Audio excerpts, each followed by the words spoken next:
உங்களுடன் ஸ்டாலின் திட்டம் திமுகவிற்கு பலத்த அடியை பொதுமக்களிடம் பெற்று தந்து உள்ளது.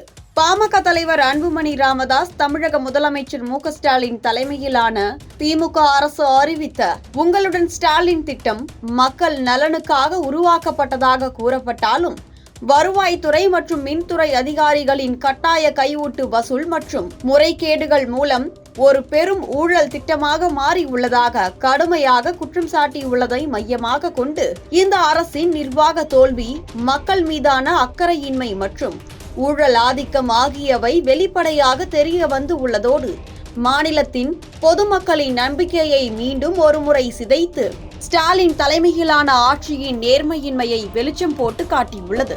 இத்தகைய முறைகேடுகள் மக்களின் அடிப்படை தேவைகளை பூர்த்தி செய்ய தவறியதோடு அரசு அதிகாரிகளின் சுயநல போக்கு மற்றும் தவறான நிர்வாகத்தின் காரணமாக மக்களுக்கு வழங்கப்பட வேண்டிய சேவைகள் ஊழல் மற்றும் சுரண்டலுக்கு ஆளாகி தமிழக மக்களின் வாழ்வாதாரத்தை மேம்படுத்துவதாக உறுதியளித்த திமுக அரசின் வாக்குறுதிகள் வெறும் புஸ்வானமாகவே மாறியுள்ளன.